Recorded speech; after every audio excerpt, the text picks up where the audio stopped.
Hello Kakinada.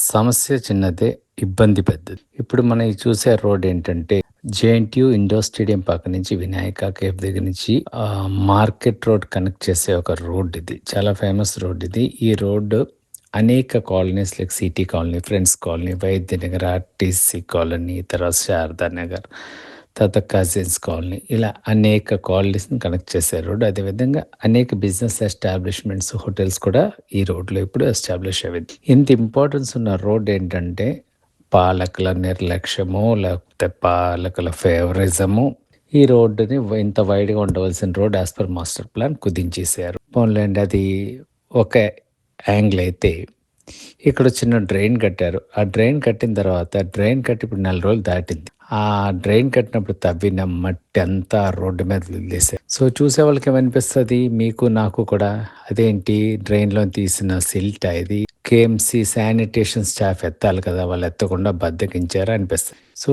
ఈ silt అని మనం అనుకున్నాం. కాకపోతే అది ట్రైన్ కన్‌స్ట్రక్షన్ కోసం యూజ్ చేసిన మట్టి. అది ఎవరు తీసుకెళ్ళాలన్నది ఇక్కడ పెద్ద ప్రశ్న అనమాట. సో, ఈ ప్రశ్న అలా ఉంటుండగా మనకి జరిగే ఇబ్బంది ఏంటంటే, సమస్య చిన్నదే కాకపోతే ఇబ్బంది పెద్దది.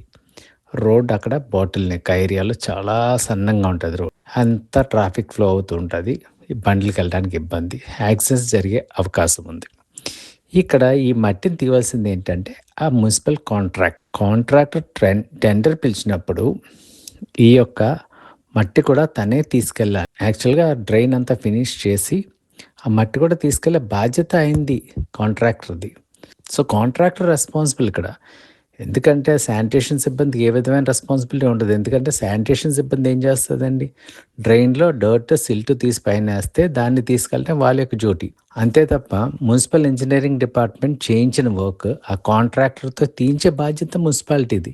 సో, ఇలా వదిలేస్తే ఏమవుతుంది? యాక్సిడెంట్స్ జరుగుతాయి. ఇలాంటివి చిన్నయి అయినా సరే పెద్ద పెద్ద ఇంపాక్ట్స్ ఉంటాయి. ఎందుకంటే యాక్సిడెంట్ జరిగిందనుకోండి, ఎవరి కాలో చెయ్యి ఇరిగిందనుకోండి, ఆ జీవితంలో ఆ వ్యక్తికి 1,00,000-2,00,000 వరకు ఖర్చవుతుంది. సో, ఇది కాంట్రాక్టర్‌కి తెలీదు, మున్సిపల్ అధికారికి తెలీదు. ఇబ్బంది పడేది ఆ కుటుంబం. ఒకసారి ఆలోచించండి. మీ కామెంట్స్ కూడా.